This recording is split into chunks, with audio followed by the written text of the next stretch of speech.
Hey, y'all, it's Dr. Know-It-All. I am coming to you with Cern Basher this morning. Both of us are experiencing a hurricane. My thermostat's out. I've got a cold. So it's going to be, we're just going to be doing whatever it is we do this morning. And so we'll make it. Yeah, my thermostat is not the thermostat. The heat pump is fine, but the thermostat, it's a Nest thermostat. It's so annoying that it actually, you know what? While we're talking about, let's add this to the stage. We'll start with this because the Nest thermostat's a circle, and we've got our wee robot thing. So yeah, so Cern, this all started. First of all, welcome, and second of all, this all started because you wrote, I think earlier this morning or maybe last night, you said, "Hey, check out all of these images that we have of." Let's see, where is it? Nope, nope, nope. I gotta find it. Gosh, where is it? Here it is. These guys. So anyway, so yeah, talk us through why you matched up all of these images. Yeah. Well, good morning, John. I woke up pretty early this morning. Maybe it was because of the hurricane, but certainly on my mind was this image. And I was thinking about, what maybe are some of the hidden meanings in this thing, right? Right. The first thing that comes to mind is the circular shape. Right. And around the outside, certainly looks like a wheel, tire. I can see some lines on a road. Yeah. Yeah. I can see maybe what are people maybe going on a journey. So 3 dots, 3 people in a vehicle going on a journey that Interesting. Okay. starts and ends in wherever spot you want it to end. Right. You could also look at that and say, well, that's 3 vehicles, maybe in some kind of a convoy drafting off of each other. That's another way to interpret it. The dotted lines around the center part there, before we get to the ring, again, that's road lines. It could also mean, global Yeah. Yep. aspirations for a global robotaxi network. Right. Right. Um, I also played around with maybe what are some of the hidden meanings behind the dots and the lines and where they are, Right. whether it's Morse code. For a brief second, I thought that with Morse code, I had spelled out auto. Oh, that would be pretty cool. That's sort of Yeah. like what was that Mars mission that they had that on the parachute? It had the messages on there. But yeah, okay, Yeah. So that excitement quickly faded when I realized that that wasn't the case. right, right, Um, and Morse code seems a little bit old school for this. yeah. Um, However, we do have binary digits in the middle there. I haven't. yeah. I don't know if anybody's taken the time to try to analyze what the words might be there, but there is something going on there. So. Well, Jan of the EV Universe analyzed it, and apparently it says that Jan should be invited to the event. Hey, so say we all. I guess it's like, hey, how come we're not invited to the event? That's right. So, yeah. So I thought that was pretty clever.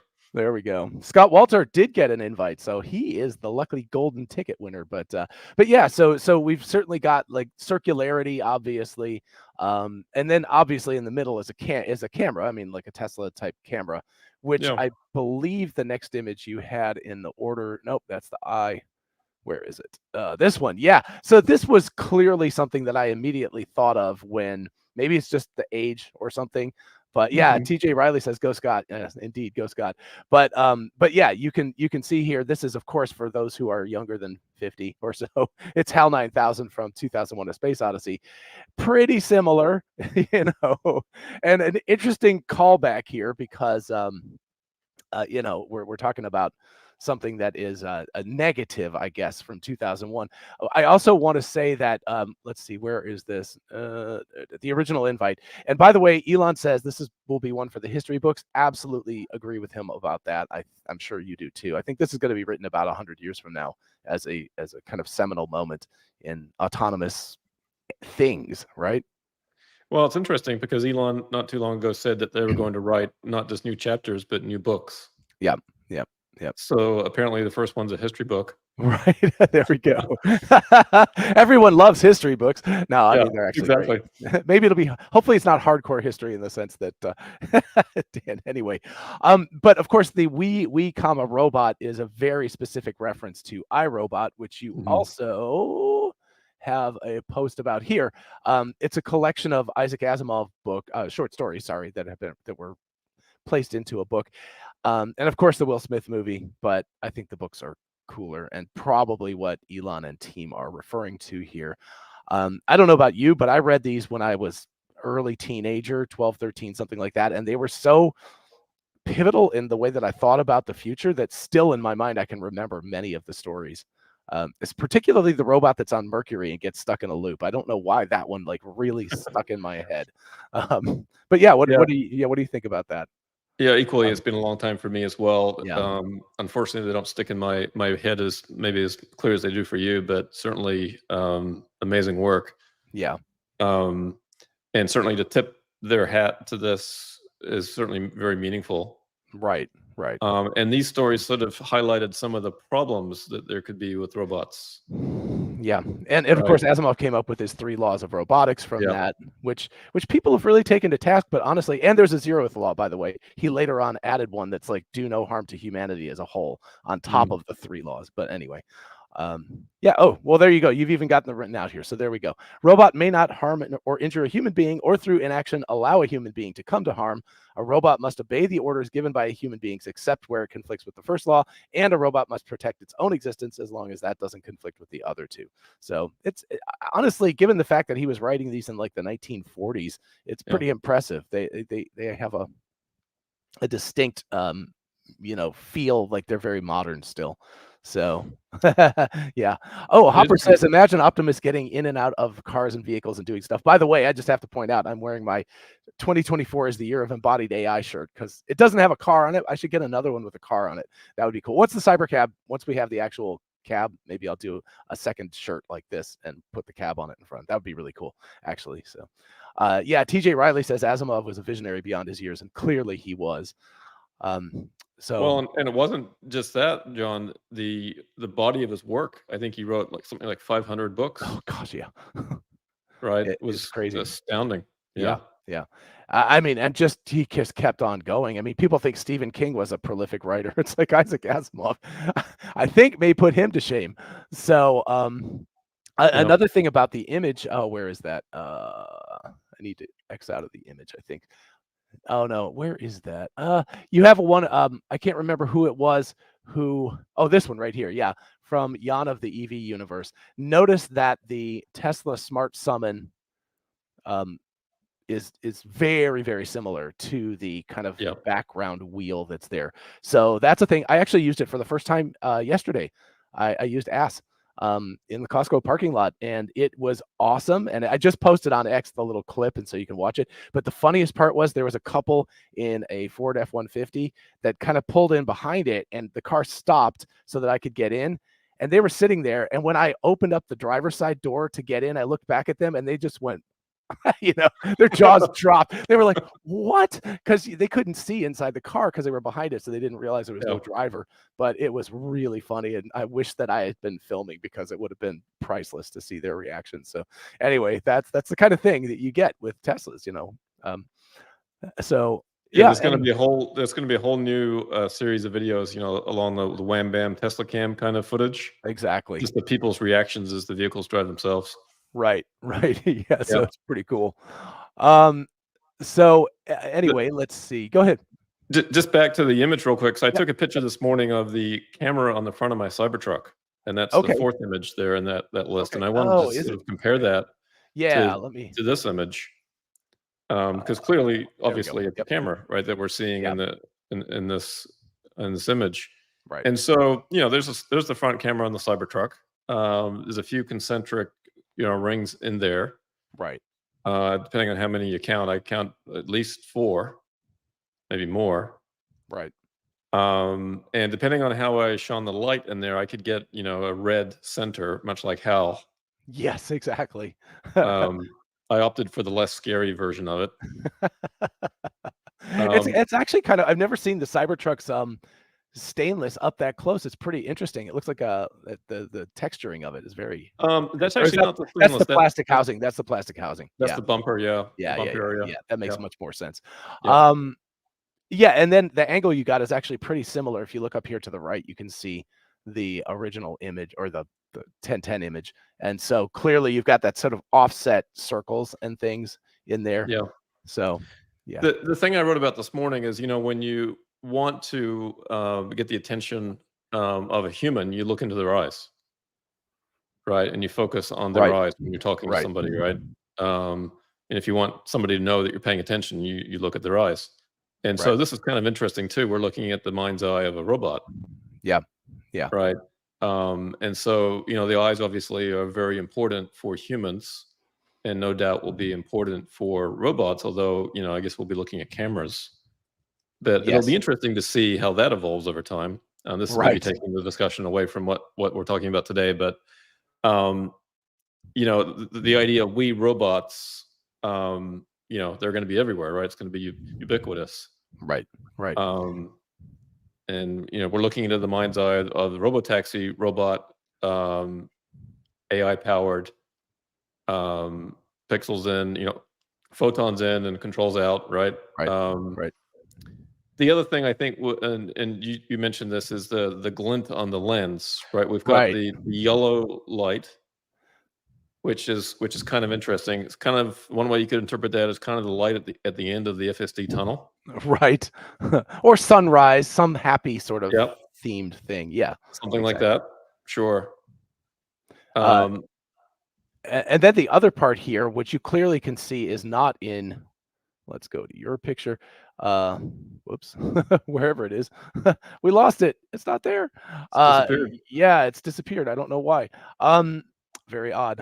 Could be. Anyway, so but your picture, the Cybertruck, you can see that there is no reflection like this on yours. So I think this was added after the fact. It's clearly, I think the lens flare was too, but we were talking just before we went live that I thought the angularity of this might be a call out to the Cybertruck. The coloration is slightly gray. You can see sort of clouds in it. It looks kind of cloudy, as if it's looking at the sky, as if the camera was pointing upward, right? So you're seeing the sun on one half and this glint on the other. But it is very angular and not really the way that a lens would probably work. So I think that it's very intentional. And I think that angularity is kind of calling out like the Cybertruck design. And the heavy rumors at this point are it's going to have a Cybertruck sort of vibe to it. So of course we'll have to wait and see, but we'll find out. So Yeah. I tried to sort of replicate some of that this morning in my garage with a bright flashlight, and I couldn't quite get that. yeah. That certainly the yellow light part, kind of because it's in the bottom half, is kind of a new dawn. Right. In this photo, I'm shining the light from above. Yeah, you can easily see it there. It looks like an operating theater light up there. Right, it's pretty bright. Yeah.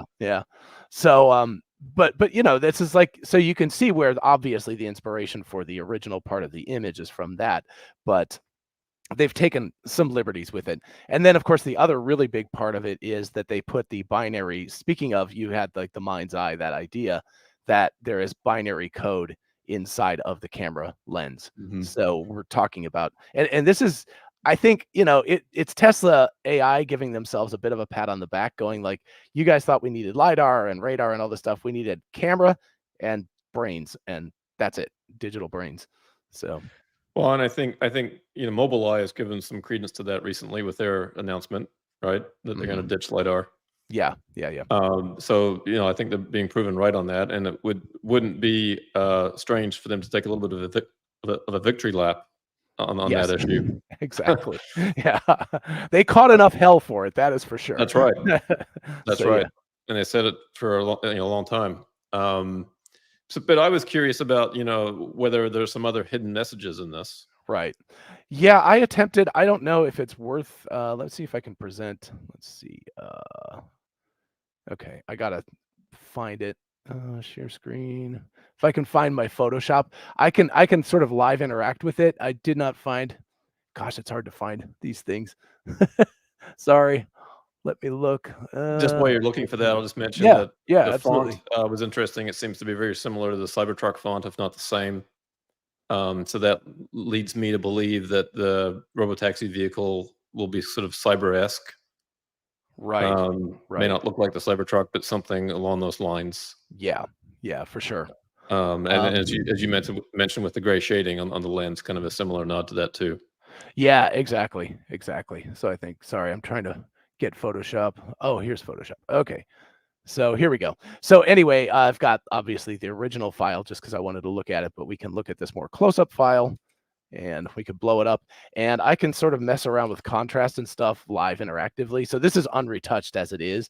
And if we, of course, we can, mess around with it so you can see the digits much better Mhm. here, the binary aspect of it. And this makes the shape of that sort of lens reflection thing much more obvious, right? This Yep. looks very gray, very kind of Cybertrucky and everything.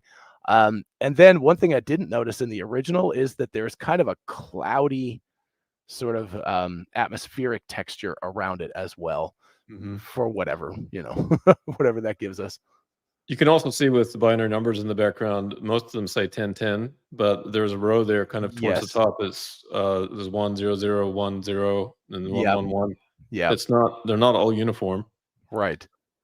Yeah, interesting. Yeah, there's like this one 01000. So and 1110. So I have a feeling I'm not good enough to like just off the top of my head do binary stuff, but I have a feeling they're telling us something. The 1010 certainly makes sense, but I think there's something else in there. I'm trying to see, like, you can almost see like right to the edge. So where my Mhm. little eyedropper is, like over here and over here. So I'm sure someone who's smarter and has more time than both of us will figure out exactly what it's saying. But it has so many elements that are similar to the smart summon as well. And actually, Elon yesterday, speaking of that, said, what did he say? It said something like Smart Summon works, and soon you'll be able to do it from anywhere, which was Mhm. obviously a call out to the ability to just do that. So let me add this in. All right, share. Sorry, we'll go back to yours again. So yeah. So anyway, all right. So what about the event itself?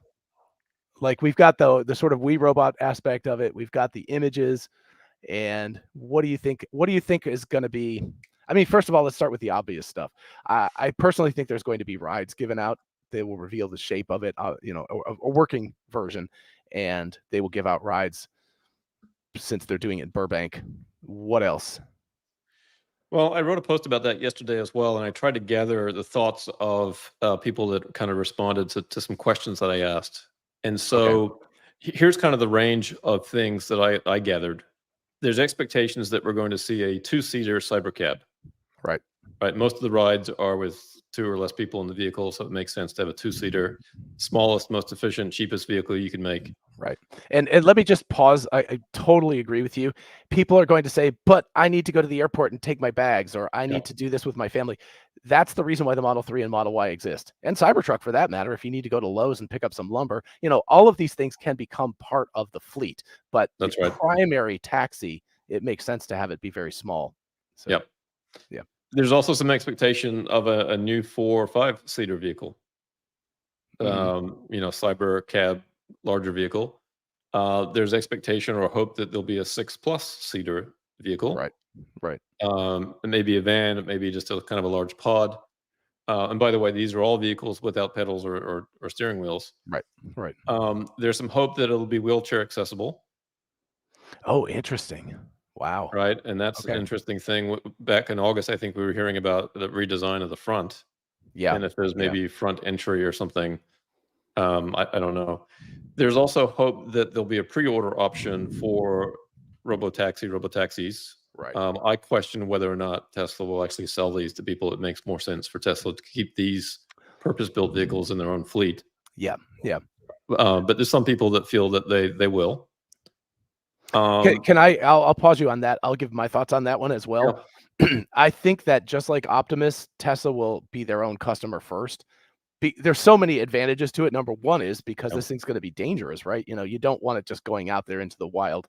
Um, so there's a huge advantage to that. Plus the fact they can iterate on it without having to do recalls and all that kind of stuff. But eventually, it will be a fleet wide or go to other fleets. So yeah, yeah. I think people would certainly like the ability to earn income investing in a robotaxi fleet of their own.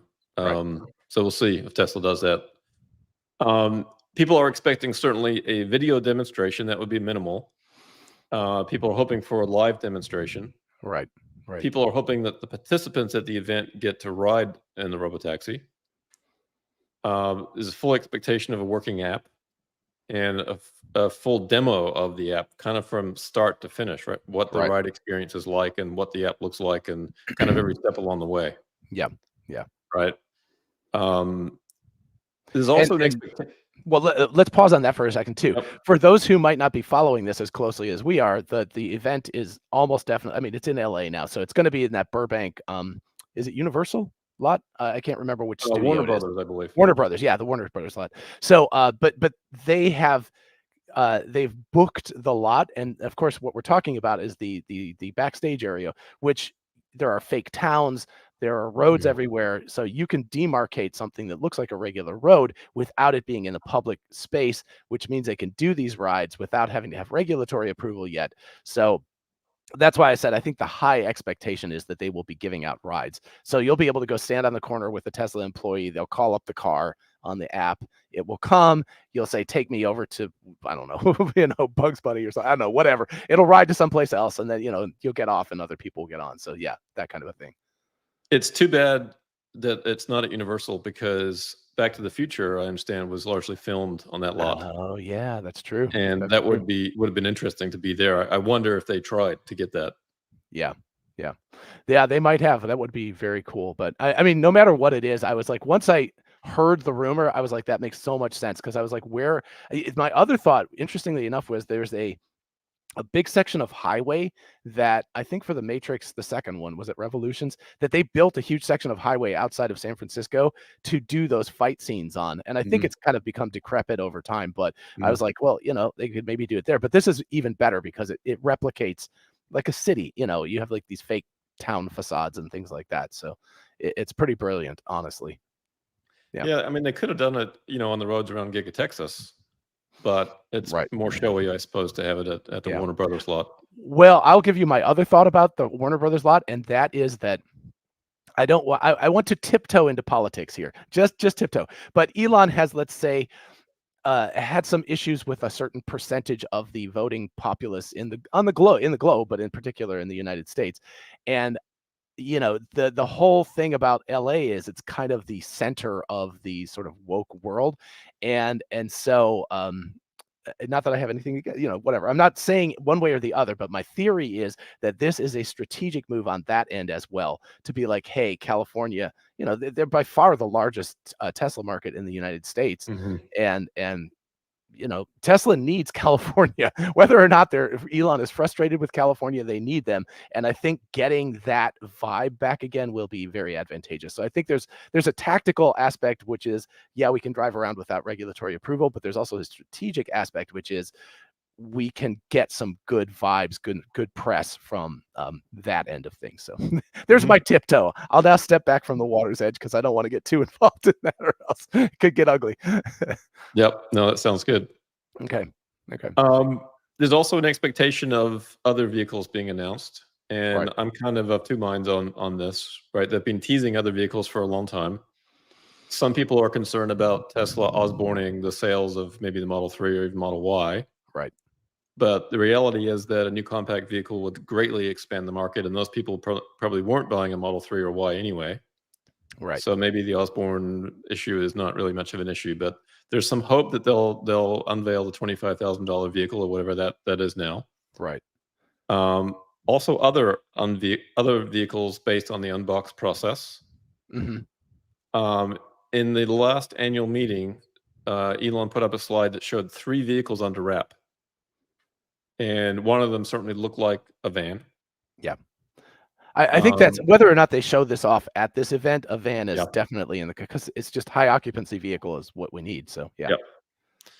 And of course, the Roadster is long overdue, so that would be kind of a nice plus for this event if they could pull that off. Wow. Oh man, talk about jealous. I'll just cry even more if they Yeah. reveal the Roadster then. So yeah. Okay. And if the Roadster can lift off the ground, then maybe the Warner Brothers lot's a good place to test that. Oh man. I was back at CES, not 2024, but 2023. They actually had like a hover vehicle. It could only just lift off and stuff because of regulations. But yeah, I was like, man, if they could get the car demo and it could just rise up for a couple seconds and settle back down, that would blow people's minds. So yeah, okay, that's a very Steve Jobs one more thing right there. If Elon did that one, that'd be Well, great. it's long overdue, and I think he said, didn't he, that the Roadster maybe by the end of this year they would have that Yeah, or at least it's not like they have to production. have it in production. It just needs to Yeah. be, yeah. So, and then I'll say I will also throw in, Optimus. I think there is Yep. a reasonable chance that maybe Optimus will get out of the car, or at least that they will have some Optimi around. Maybe there'll be ushers or something like that to like direct people. I don't know, but I think there's a reasonable chance we'll see Optimus there as well. There's lots of fun things they could do with Optimus, whether it's plugging the cars in. Yeah. There's also some thought that they'll also show off wireless charging. So if that's the case, you wouldn't need Optimus for that, but maybe Right. for cleaning a vehicle or something. Right. There's also people that are hopeful for AI 5 update, Dojo update, Yeah. things like that. Also maybe 4680 update. And then for the robotaxi network itself, there's expectations around, a supervised robotaxi network spooling Right. up. Right. And Exactly. then a driverless one, obviously, that we're all expecting eventually. There's hope that they will announce a launch date and launch Right. locations. Right. Exactly. And anything they give us on that, I think, would be interesting. There's also some expectation of actually some partner announcements. And I'm not suggesting okay. it's Uber or Lyft. It could be any number of things. Could be Ford, something like that. Sure. Yeah, that might be licensing the tech. So, Yep. by the way, my German office, Claudia Moll, hello, Claudia, says that someone found out the binary code does have the meaning of R2D2 C3PO. So I cannot verify that, but she is a pretty reputable source. So if somebody wants to sit there and count and see if it says R2D2 C3PO, that would be pretty cool. So anyway, yeah, I actually, Joe says, jamming all this into one event might be too much. I agree. Yeah. We're not going to see all of these things by any No. means, because Elon's pretty good at that. When he does like I remember when he did the Cybertruck, shipment or whatever. Scott is here. When he did the Cybertruck shipment, he specifically was very, it's like, this is what we're doing. This is the delivery event. This is not, we're doing other things. So I think he'll work on that. So Scott is coming to us from it's a time warp. It's only 6:30 a.m. where Scott is. So, Good morning, Scott. There we go. That's Hi, early Scott. for you. Yeah. Good morning. How's everyone? You're super loud. We're great, but you're super loud. Oh, wow. That's unusual for me to be loud. I know. Here, let me I didn't realize that you were so afraid of hurricanes that you decided to go across the country. Yeah. Well, either that's a hurricane behind me, or I don't know, that's something that kind of looks like an eye. Yeah. Great. Here, I'm going to try to, let's see. Wait a minute. I'm sorry about this. I need to attempt to do this. I forgot. StreamYard, you want to be held this way. There we go. Yeah, let me see if I can turn your mic down a little bit. Okay, talk to me again. How's that? That's much better. I manually adjusted it. Okay, does that sound good, Cern? The other was too loud, right? Okay. All right. So yeah, Scott is on assignment with Herbert, so we'll find out at some point in the future what that assignment is all about. But in the meantime, what do you think about the image? What do you think about what is going to get revealed at the event? Lucky dog. The two of us are like drooling with jealousy over here. So anyway.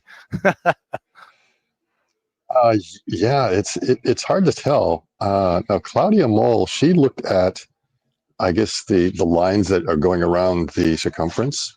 Yes. And she thinks there's some kind of Morse code on that. Mm-hmm. And the Morse code she's coming up with this, it spells NDV. Non-drivable vehicle. Yeah, I don't know. Okay, that would be interesting. We're we've been guesstimating a bunch of things. So and of course, Cern pointed out that or not Cern, but Jan pointed out the fact that this is very similar to the Summon app that they've showed off. The sort of, it's obviously colored as opposed to black and white, but we've got that, and then of course we've got I know you're joining us later, but we've got Hal. So, Yeah, that's the which is first a thing. little creepy. So yeah. And then of course we've got the an actual Tesla camera. This is Cern took a picture of his Cybertruck bumper, so we can see all of that. By the way, a short little thing about this. This was I think it was a Zeiss camera lens, and they took a red filter and showed a light through the back of it. That's like, so there's no camera or anything like that. That's how they created that look. So it's pretty cool. But little. Now, has anyone looked at the series of ones and zeros that are inside that image? Yeah, And Claudia just told us that she thinks or someone says it spells R2D2C3PO. So. oh, okay, so that would be the ASCII code for that. Okay. Yeah. Okay. Well, in that case, that's a very, very strong hint that it's more than just a robotaxi event. Until now, I think the prevailing wisdom was it's going to be robotaxi and robotaxi Right. only, and there will not be any other robots there. Well, I will go back to this because, of course, We Robot is referring to iRobot, which is Yes. humanoid robots. So, the one more thing very well might be humanoid robots. So. Yes, I mean that's really what it was all about. The books for sure. In the book, there was no discussion of robotaxis or anything like that. In the movie, they do appear in there, but of course, it's primarily about robots. And We Robot, the question is it just about humanoids or is it about others? Obviously, robotaxi or any of the other robot animals that Ashok has kind of hinted at. For different kinds of embodiment. So, usually when it comes to predicting anything, I'm always wrong. So I will predict that this is a robotaxi only event. There we go. I like it. In the hopes and expectation that I'm terribly wrong, and there is something else. Gotcha. Thank you, Scott, for doing that. We appreciate it. Thank you. We appreciate you taking one for the team there. Yes. Predicting it will be. But I'm afraid there's probably some law out there about doing something like that, of taking the contrarian position, hoping the other position comes out to be true. Because I know it fails me whenever it comes to the team I want to win. Right. Because they're like, well, if I don't cheer for my team, maybe my team will win, and it still fails. So I don't know. Yeah. Okay. Oh, Claudia has just confirmed. She's commenting. She says, Morse code non-driver vehicle, NDV. So yeah, I guess that is what it's saying. So, wow, we've got I love this crowdsourced intelligence. This is Dave Shapiro was actually just writing about that, how billions of agents are going to create this world, and it's like we already are. The world is like a meta brain right now, where you get 8 billion neurons and plus all the computers, and you get to be way smarter than any individual. So that's pretty cool. So Scott, what do you think about the potential that this like grayish thing that's very angular here on the top right is a little bit of a Cybertruck nod? That they're kind of giving us a hint about the look of the vehicle. So yeah, it's hard to tell. We're really reading into pixels here. Yeah, I know, and we're going to be wrong about some of that too. So anyway, and of course the first thing is, despite realizing every time that there's something hidden in the images, I was just so excited with seeing the image. I didn't even look at it, think about it later until everyone else was like, "What's the meaning of the image?" I'm like, yeah. Oh, yeah. It's just hitting in there. Yeah. Yeah. I mean, obviously, when I looked at it first, I was just like taking in the whole thing. But then you have to do your, I don't know, whatever it is that we do. So you know what?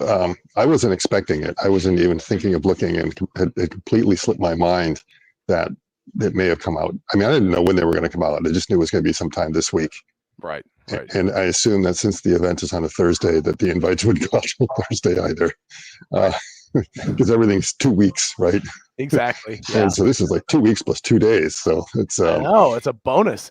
right. And so I arrived a day or so early to just be able to do a little bit of driving around here in the Bay Area, and we drove down to Big Sur, which you can't drive up to Big Sur. You can only drive down to it now.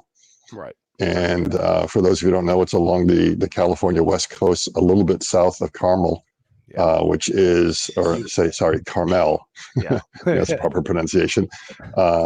And which is, of course, south of San Francisco. And that road has been cut off due to mudslides, so you can only access it from the north, not from the south. And as soon as you get a little bit outside of Carmel, then your cell phone connectivity just drops. Yeah. I was shocked that because it's always been a highly traveled road, you could say. Right. And there's no cell phone connectivity. Extremely mountainous. Extremely mountainous, a lot of ravines, windy, everything else, and no coverage. We're just driving on down here. It's like no coverage, no coverage, no coverage. And then you come to the scenic vista that everyone pulls over to take the pictures from, and there's nothing there. Absolutely no connectivity. And I finally decide, that's it. There's a reason I put the Starlink Dish Mini in my laptop bag, and it is really thin. It's actually area-wise a little bit smaller than the standard laptop, so it fit easily into the bag. So just pulled it out, set it up, and started to a live stream from that point, just to say, hey, here's what it is. See, I need my Starlink Mini. Meanwhile, my wife is checking her email. And I get back to the car, and she goes, "Oh, you get something here. You're invited to Tesla We Robot event." And I'm like, "What?" So basically, the Starlink Mini brought the information to me in the middle of nowhere. That's cool. And that's when I did the screen grab, put it in there. And you're not using Starlink right now, or you're using the hotel? No, I'm not right now. I'm indoors, so it wouldn't work. I'd have to be out in the parking lot instead. And the hotel fortunately does have a Wi-Fi we can tap into, unlike, and that actually shocked me. I kind of brought it along with the expectation of not really needing it for anything, and already needed it for two things. One is I had to do, a Teams meeting earlier in the day, and I wasn't sure that where I was going to be, that I'd be able to get decent connectivity. And so I set that up, and it was flawless. It was really, really nice. Wow. And I checked it out, and because of the location I was at and not moving, I was able to align it perfectly the way you were supposed to be. Right. And I was getting, I think, over 150 megabits per second consistently. I mean, it was sometimes higher than that. So it's like, wow. So with the Teams meeting, there was no dropouts or anything with video. Everything went really, really well with that.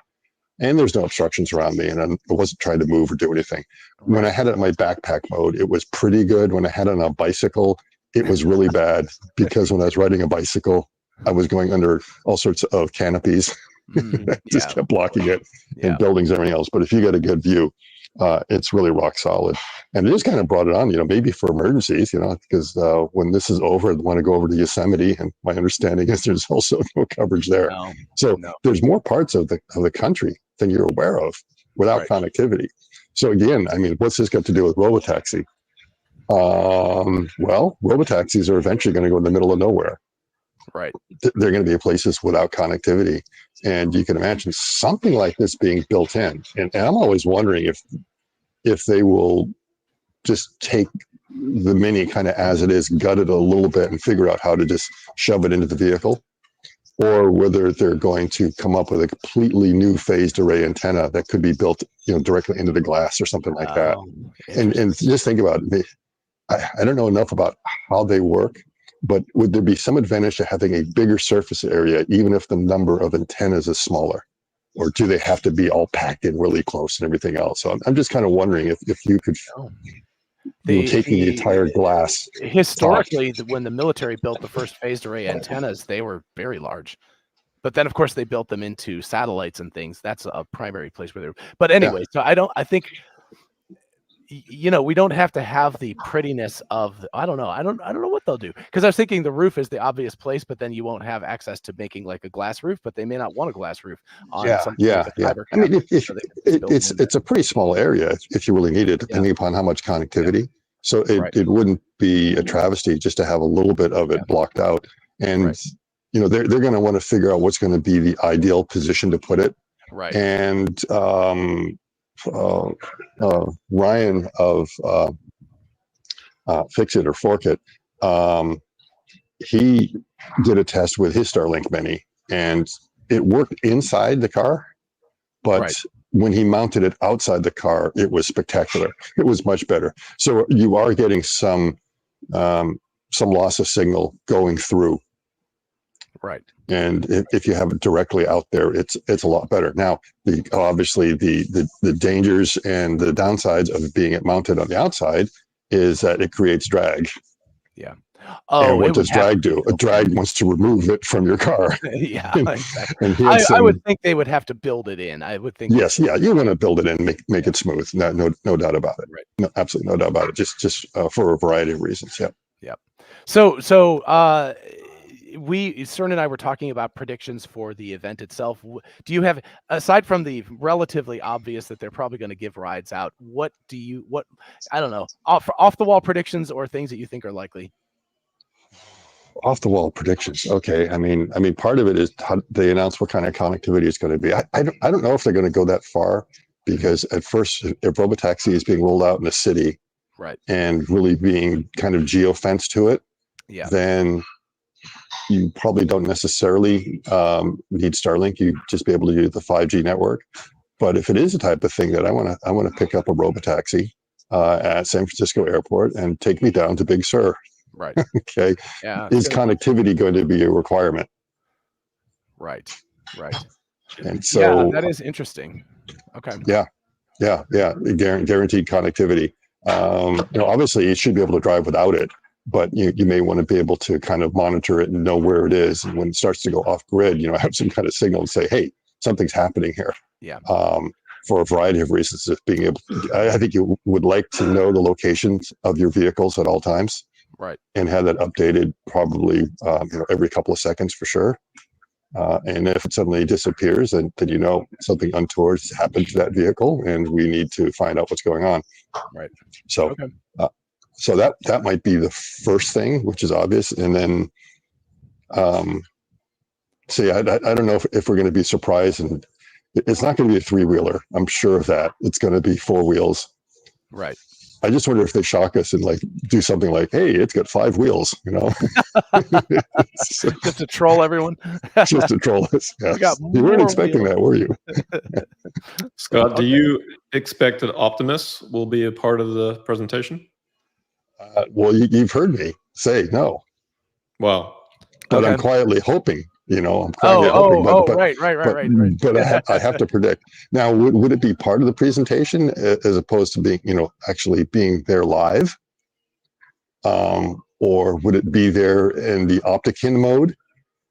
It'll probably at least be there in the Opticon mode, but I'm not sure, and everything goes down to is like, well, wait a minute, that's going to be a distraction from the event.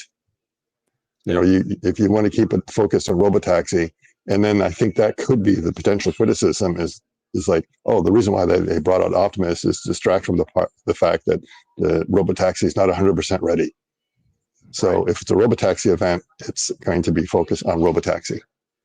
It may also explain, though, why we've not really seen much update from Tesla lately when we were promised something in August. Yes, it could be that's the counter theory, that there's either 2 reasons we haven't seen anything. There actually wasn't anything to update us with, or the update is so awesome, they are waiting till 10:10. And I don't think it's anything in the middle. It's like one or the other. Right. Yeah. It's definitely binary. Yeah. Like the zeros and ones. So if you're talking about that, you mean it would probably be some sort of at least pieces of a Gen 3, like maybe the ARM or something, the new ARM, or that would be a big shock, because the latest status update we had was that it's still in development, which means it's probably nowhere near, it's not walking yet. It hasn't been assembled yet. They may be still redesigning and reconsidering lots of things and taking their time to get the design right. And that the hand is in a prototype phase. So I don't think they could actually integrate the new hand, which is actually a new lower arm, into the Gen 2 bot and expect it to really work. So it's probably like an all or none. Okay. So who knows? Do you think it would make sense to show some of that just as a bunch of videos, or it would have to be live? I mean, I'm thinking it makes no sense as videos. No, because it would take away. It would be. I was honestly thinking that it might just be kind of an Easter egg, that they might kind of stand there and be ushers and show people where to sit or something. That they would have some sort of a role, but it wouldn't be part of the main presentation. But that would be enough eye candy, and it's one of those things. I'm not expecting it, but I have to plan for it. Yeah, just in case. So just in case it happens. I will be doing that. Yeah. And speaking a little bit of the plans, that it seems that I really checked my invitation, and there was no option for a +1. Right. And yet there's seeing others have indicated that there are. So we're not quite sure what's going on. And I think it was K10 that had the theory, because of all the ones and zeros, the fact that it's 10-10, it's like every other one gets a 1. You get a 1, you get a 0. You get a 1, you get a 0. So you just randomly happen to be that guy. Well, if anybody has extra ones, Cern and I will be happy to take them off your hands. So yeah. Now I'm sure there's going to be a pretty awesome after party. Oh, I'm sure. There was at the Cybertruck reveal. Yeah. So yeah, my brother, my brother be... lives he lives about 8 miles from there, which is like an hour. So because it's LA, but but I'm just saying, like, I might actually just fly into Los Angeles and just camp out there and see if I can hit the after party or something. So anyway, it'd be nice to see him anyway. So yeah. The other thing, are Cern and you talking about going to Kilimanjaro together? Well, Cern already climbed it. Well, he hasn't climbed it with a Starlink Mini. No, this was Hey, Scott, you're giving away the secrets part. Yeah. Anyway, there is the potential that Lane and I might be climbing Kilimanjaro, and if we do, we are going to attempt live streaming with Starlink Mini. So yeah. So anyway, stay tuned for that. The thing is, and this is what I was asking, Cern about, is that you need to do the 10-day version to acclimate yourself to the climate and everything. So you've got 10 different stations you're going up, or however many. Yeah, and you're completely off grid, so there's no power there, which means you need to bring a 10-day supply of battery. No. They have giant. I hate to say this because I feel bad for the porters, but they bring giant batteries to recharge things. So you're supposed to bring a charger for your own little charger battery, but when it runs out, you top it off from them. So okay, then that's not a bad option. But someone's lugging that heavy thing all the way up there for you. Yeah, I mean, those porters are amazing. They carry heavy loads. Yeah, this we did the Nepal trek, the Everest Base Camp trek right before COVID, and the porters, they're just mind blowing. You're sitting here going like, wow, am I going to make it up this thing? And you're like, these guys are doing it with. I think the porters are limited to 33 pounds or 15 kilos, but but anyway, they're carting this stuff up, and that's their job. They go up and down this thing all the time. It's pretty mind blowing and very humbling to realize that. I've never done it, but my brother did it with his wife on part of their honeymoon trip. Right. And they were explaining that to me, that they were kind of walking up in the middle of nowhere in Nepal, and suddenly there's a guy there like selling Diet Cokes. Mm-hmm. And of course the Americans just go up there and they can't believe they're seeing a Diet Coke in the middle of nowhere. Right. And they just like pop the top and guzzle it down in a second, just slam that thing down, done. And I'm just like, wait a minute, do you realize like the effort that guy just went through to carry that thing up there? Yeah. No, the really down in a matter of seconds. The mind-blowing part is watching these guys, because they're like, especially in the Nepal thing, there is no road up this, and they build houses, which means that drywall, they'll carry those 4x8, like 3 or 4 of them stacked on their heads and walk up the mountain with. It's just like, it makes your head explode when you watch these guys do this. Yeah, it's incredible. So Scott, the thing about the Diet Coke is, if you're taking altitude medication like Diamox, it tastes absolutely terrible. Oh. So a lot of people think they want a Diet Coke or a Coke, but then when they drink it, they're like, "This is disgusting." So, do it on Diamox. So there we go. So warning on that. Yep. There we go. Okay, so we've taken a little bit of a tangent here, but I'm excited about that. And Cern, it was great to see the pictures of you and your dad. It looks like a very memorable experience. So I was going to ask right before you got on, Scott. We went back and talked about the event itself, but what do you think? Because Elon said this is going to be one for the history books, like so must be something big. I mean, that's So what do you think? What is the future after this? Like, this event is step one in a path. So what do you think the future holds? It seems to imply one of two things. One is that there's going to be so much stuff here, people are going to be blown away. Again, going beyond just robotaxi, but other robotic kinds of things. Or it's just that people will look back at it as like, this was when robotaxi really hit. Because I think we have to remember there's two things we're going to be looking at here. Whatever the version is of full self-driving that allows it to be a robotaxi, and then the actual embodiment of the robotaxi, because we know it's a different vehicle. We have no idea what it's going to look like. Right. I think the guess is it's probably 2 doors, the doors are going to open up in a very convenient manner to make it very easy to get in and out of. And almost surely going to be automated so that they can close probably themselves. which I think also implies a two-seater. Yeah. So it's going to be interesting to see everything else that's around there. What's the design going to look like? The placement of the cameras on there. Again, I was joking. Is it going to be 5 wheels or something like that? I'm pretty sure it's going to be a 4-wheeler. Right. And the camera placements we know are probably going to be different because that door opening, the impression is the door is going to be much bigger. Yes. So it's going to be a lot easier for people to get in and out of. And, I think, I can appreciate I'm kind of hoping it's something like a gull wing or something that makes it a lot easier for you to get in without having to crouch. And I say that as a person who just sprained his back, and that trying to get into a car is like different. I go in head first. I mean, most people put their feet in first, right? When you strain your lower back, you've got to go in head first. Yeah. Now, the thing which is interesting is that if you're actually able to get into this vehicle very easily without having to crouch, do you know who else can get in the vehicle? This guy. Optimus. Yeah. Optimus will be able to get in there. Right now, Optimus doesn't have the torso flexibility to really easily get into a car. Yep.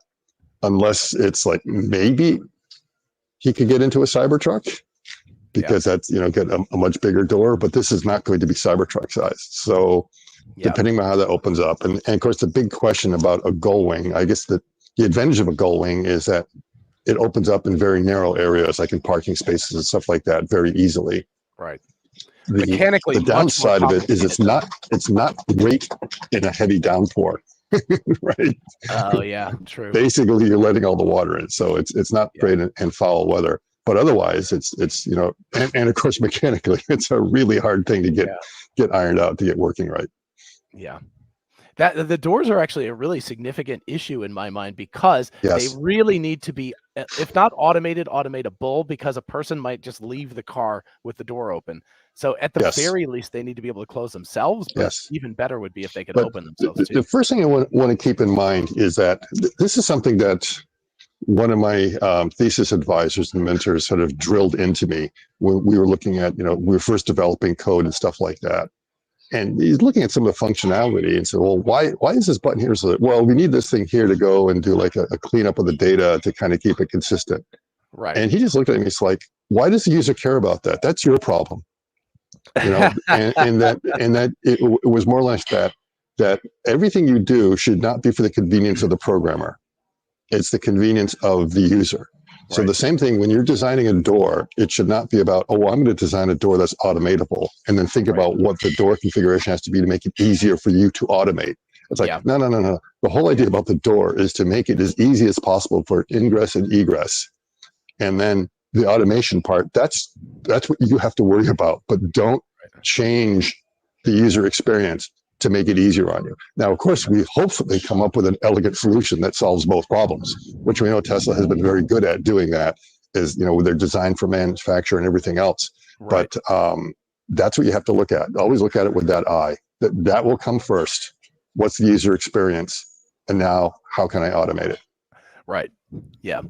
That's all good points. Which will probably say everything about the interior, because remember, cars have been designed with the idea of being drivable. Right. And now when it suddenly, is not drivable, it's going to do it for yourself. Then what should that user experience look like? So that's going to dictate everything that's going on. Right. So I want to point this out while we're talking. This is Ass versus the parking lot. This is our Hardware 3 car, Scott, which I'm going to post the video, the full self-drive video. But anyway, it crushed this at the Costco parking lot. Just absolutely crushed it. It was just amazing. And it did so well. And I was telling Cern before you got on that the really funny part is you'll watch it kind of goes around and then I get in and everything.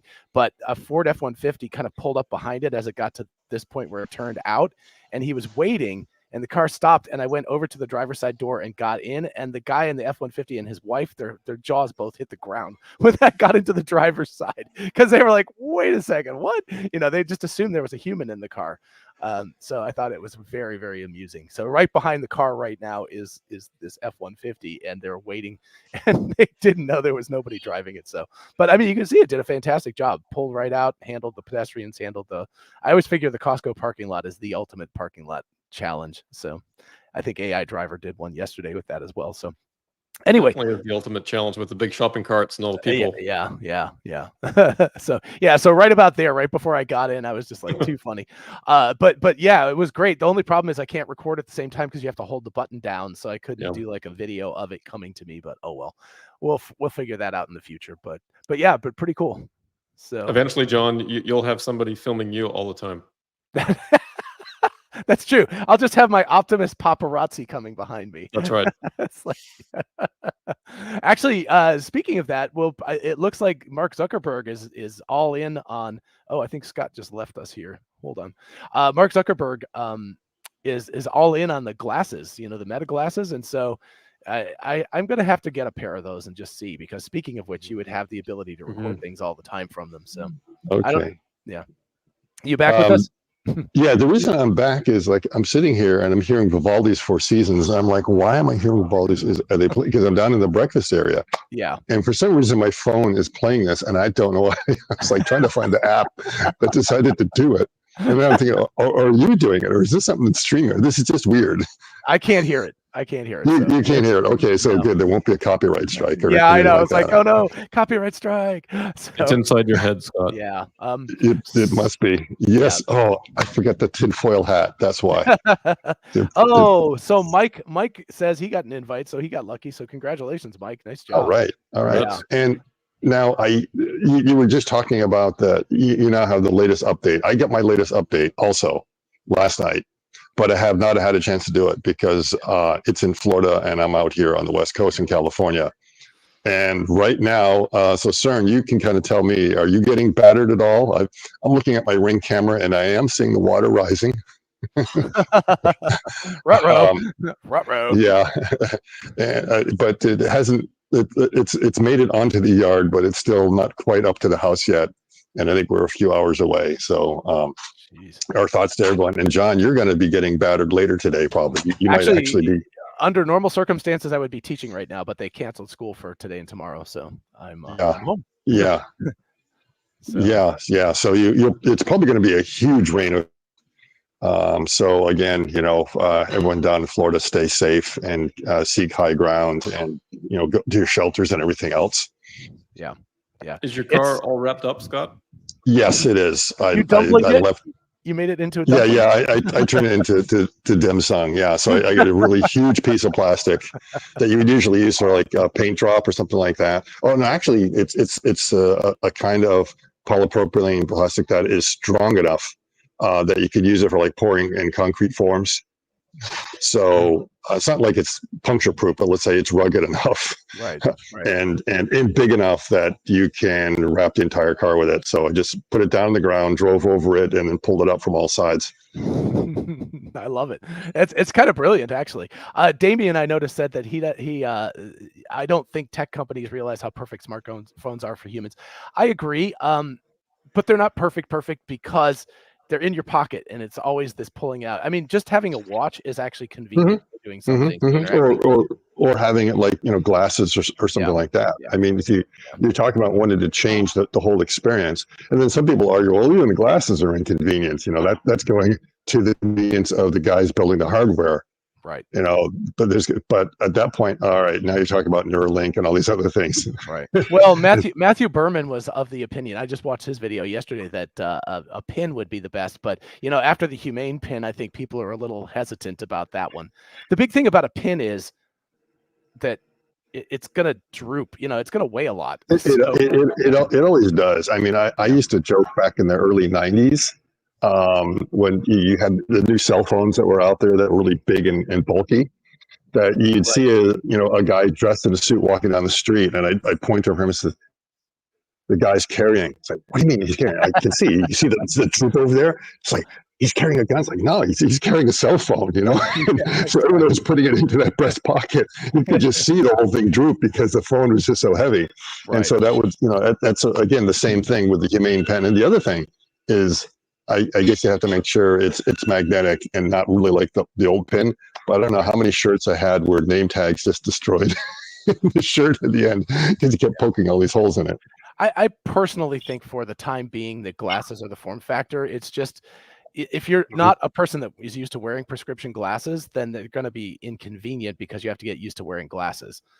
If you're Right. already like all three of us, it's like, hey, no problem, because if whatever it What was, is the problem? How many years it took me to get used to this? You know, yeah. we all go to this phase that somewhere in our mid 40s, we deny the fact that we need glasses, and it takes us Oh, yeah. 5 years before we finally accept it. That's what it was for me. I had an I remember- optometrist. I had perfect vision, and I had an optometrist. I saw her when I was like 35 or 36, and she said, "Oh, you'll be back when you're 40 or 41." And I was like, "No way, it's great." And man, it was like I turned 40. It was like my eyesight just went like that, and I was like, "What the hell?" So yeah. But the problem with me is it took me probably close to 10 years to realize that I need glasses, but just not enough to remember to bring them with me.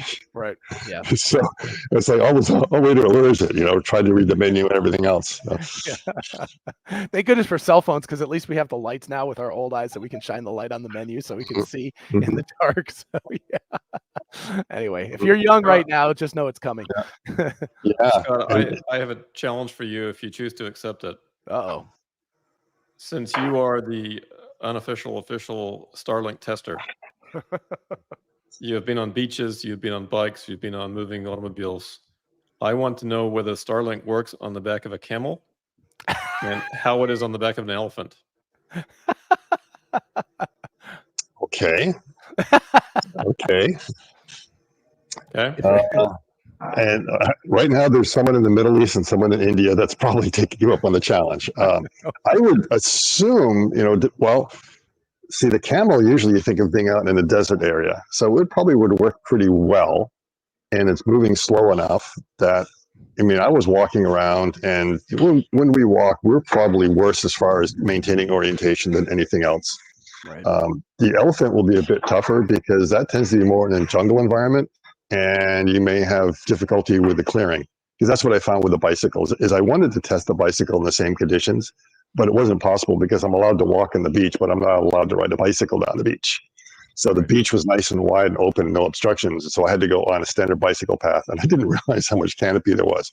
Now, the same road was a lot easier to drive down because I'm not right on the edge of where the trees are. So when I was going down there, and plus it would move a little bit quicker. So if there was an obstruction, it would be all right. Whereas the bicycle, you know, I'm riding along there and bump, you know, it was basically kind of like this, a lot of shaking and everything else, even though I wasn't going very, very fast. So I know it would work on a bicycle. It just, you have to make sure you're in the right terrain.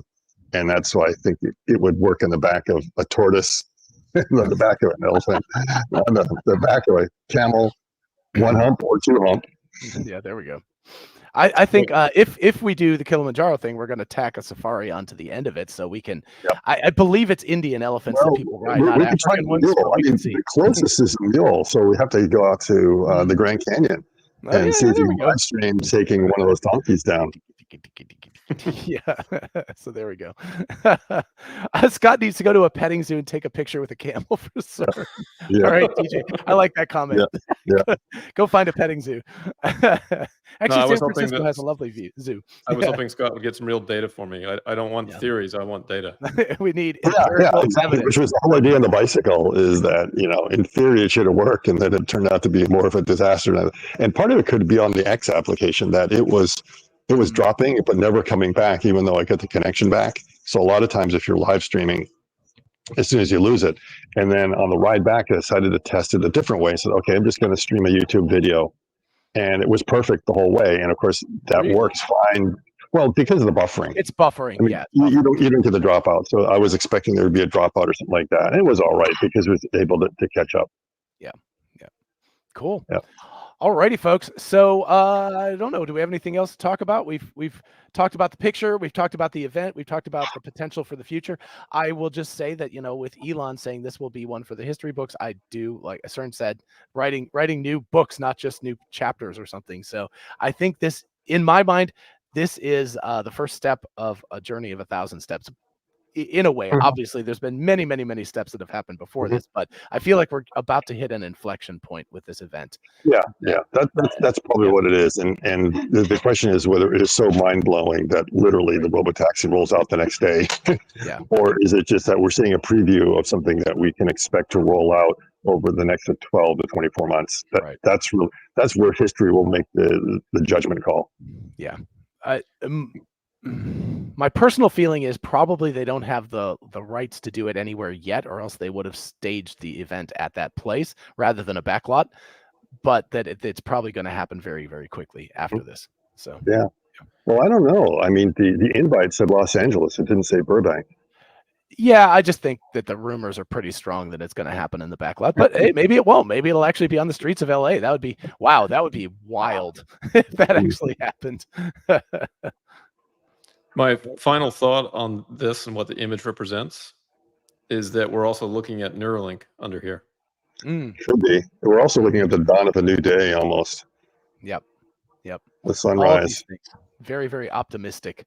And the Neuralink, Cern, we started this entire conversation off an hour ago with you talking about how the eye is the window into the soul. And here we have the binary, we have the camera, with the digital ones and zeros. So this is like the eye, the window into the soul of the vehicle, and Optimus and Neuralink and all of these other potentials. Neuralink is working on blindsight right now, which is the ability for these cameras to be able to transmit information to human brains who have lost their vision. So so a lot of things tied together here. Very, very cool, very exciting. The future is going to be amazing. All right. Absolutely. Yep. Well, thank you, gentlemen, both for joining me, especially you, Scott, for being there so early in the morning. And Cern, I guess we'll just hope that we don't wash away in the meantime. But everybody have a lovely day. Stay dry. Yeah, be safe, stay dry on the East Coast. And if you didn't catch this live, then leave comments and, afterwards, and we'll take a look at them and see what we have to say. But anyway, in the meantime, everybody have a lovely one. We will talk to you later. Bye. Thanks, guys.